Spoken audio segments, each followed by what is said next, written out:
was bound to donate about 38 PUMA M36 armored personnel carrier vehicles to Niger, to its airbase, to its military base, AFRICOM, in Niger. Now, since Niger has kicked the United States out, not only the United States, but also the Nigerians have kicked out the French military. So now the United States is landing in a new Western African ally, which is Benin, Cote d'Ivoire, and Ghana. So what happened? How many these armored personnel carriers are given, and what are the reasons? My reflection on it. Those are the things I would like to present in this video now. Okay, so it was officially transferred to Benin, and it is, military base, the national military base in Benin. About 12 armored vehicles, armored personnel vehicles. They are called PUMA M36 APCs, APC for armored personnel carriers. So that is what is donated. 12 of them is donated. So originally it was 38 APCs were bound to be given to Niger. Now 12 are given to Benin, the other 12 will be given to Cote d'Ivoire, and the rest 14 APCs will be given to Ghana. In all of them, the United States has its military base in these African countries. And what makes it interesting is that Benin and Cote d'Ivoire continue to betray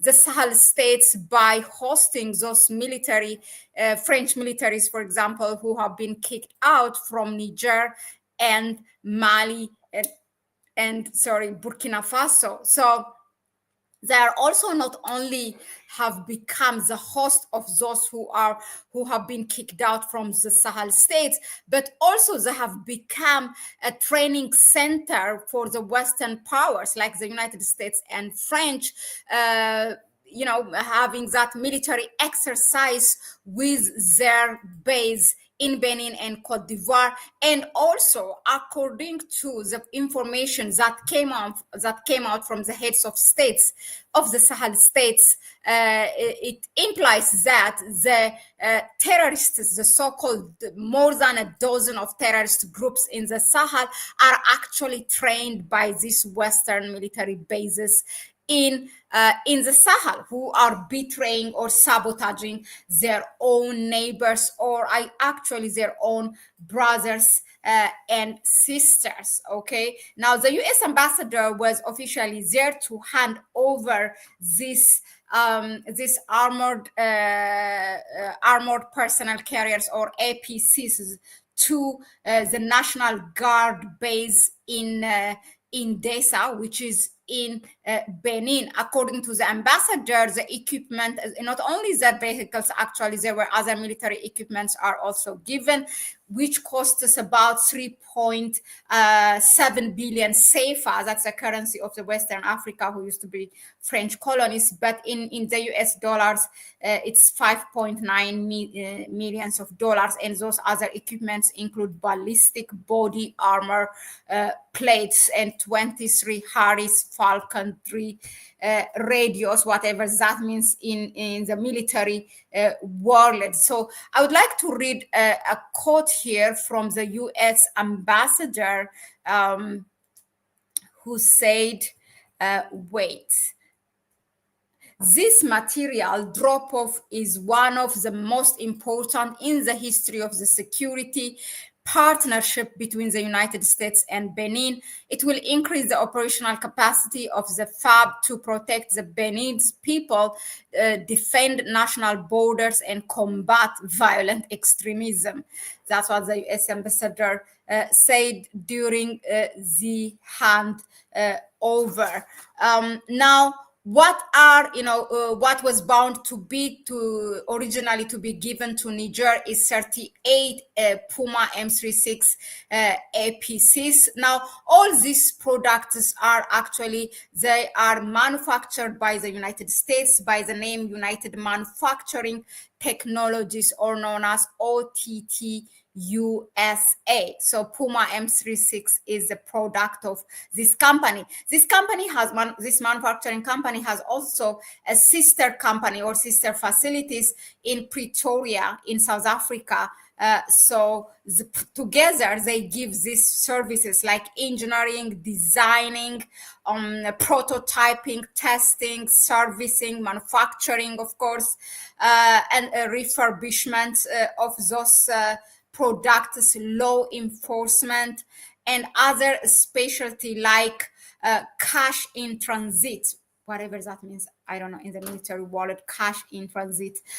So the OTT USA, this manufacturing company, together the one in Pretoria in South Africa, totally have given so far 600 of these PUMA M36 APCs in Africa, and 200, actually about 450 of them have been used by the African Union peacekeeping mission, 200 for the Somalia peacekeeping mission, and 250 for the UN peacekeeping mission in Mali.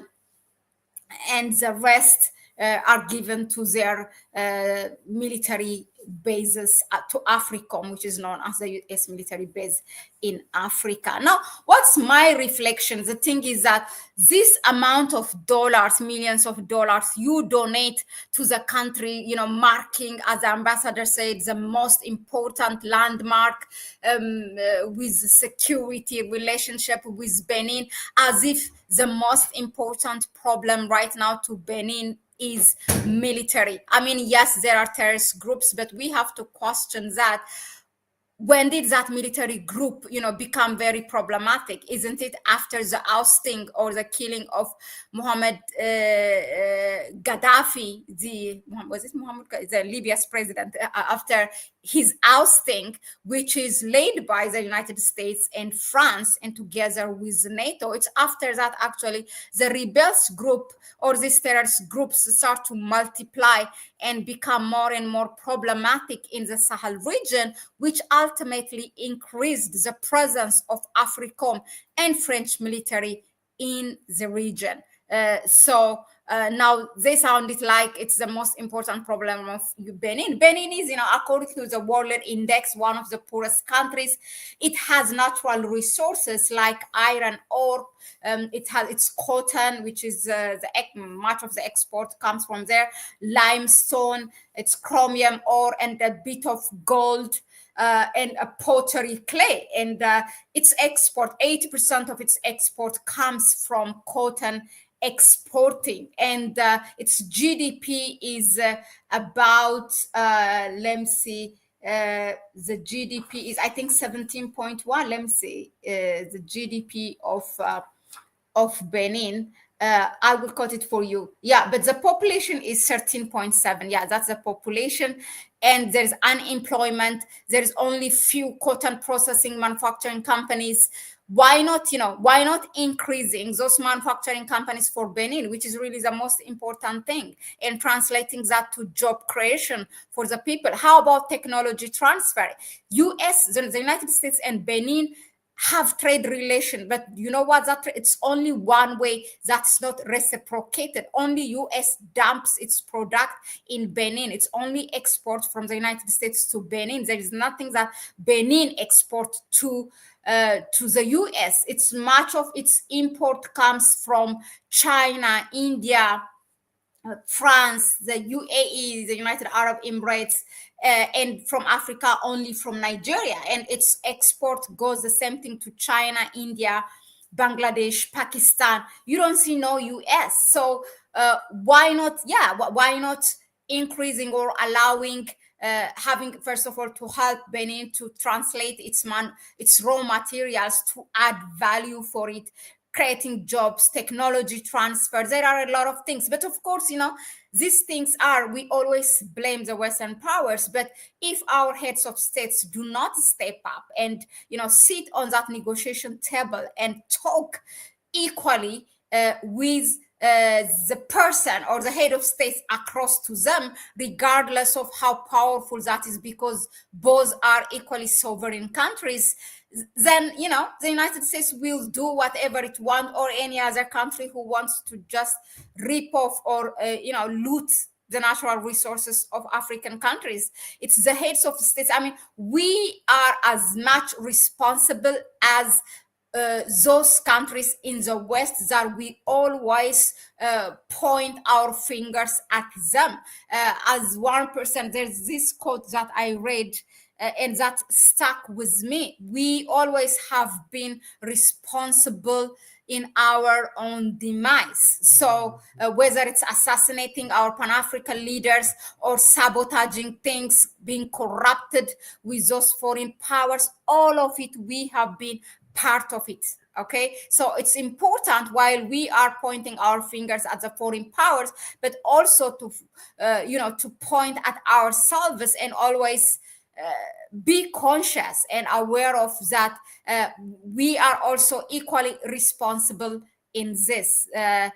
So that's what I wanted to bring you with regards to this PUMA M36 vehicle donation, armored vehicle donation to these Western African states that was bound originally to Ghana. And Ghana, let me say something about Ghana. I have been on Benin and Cote d'Ivoire. Ghana is a country who has AFRICOM there, and you have seen in 2022, it's a video that went viral, that Nana Akufo-Addo, now the outgoing president, sitting across Tony Blair there in the United States during the US Africa Summit, and telling, look, we have a problem with Burkina Faso. We share a border, and Burkina Faso is bringing mercenaries from Russia, and our security is in danger, and help us. Basically inviting the United States to come to Ghana and attack Burkina Faso, a country that's next to them. It's very easy for Nana Akufo-Addo to go and talk to Captain Ibrahim Traore. These are the leaders, the heads of states we have. Okay, we always have been. We really have to take responsibility for all these things, what is failing us. And Ghana has the whole airport of Accra, the main airport, the national airport of the country, is run by the US military. And that airport, by the way, for your information, it was named by, it used to be named by Kwame Nkrumah, the great Kwame Nkrumah, the Pan-Africanist, the architecture of Pan-Africanism in the continent. But now Nana Akufo-Addo has changed it to the name, I forgot his name, but he is a killer who actually collaborated with the foreign powers to assassinate Kwame Nkrumah. And that airport is named by that name. So where Nana Akufo-Addo's mentality comes from. That was a bit about Ghana. Thank you again for tuning in. Let us know in the comment section, what do you think of this donation, military donation? This is what the US does. They don't want to be part of the economic development of Africa. So it's always their problem is security. Always. That should be our problem, not theirs. Please go ahead and subscribe to the channel, give it a like, share the video with others, and support us through our PayPal account. You can find it in the description section. Thanks again, and I'll see you on the next one. Bye-bye.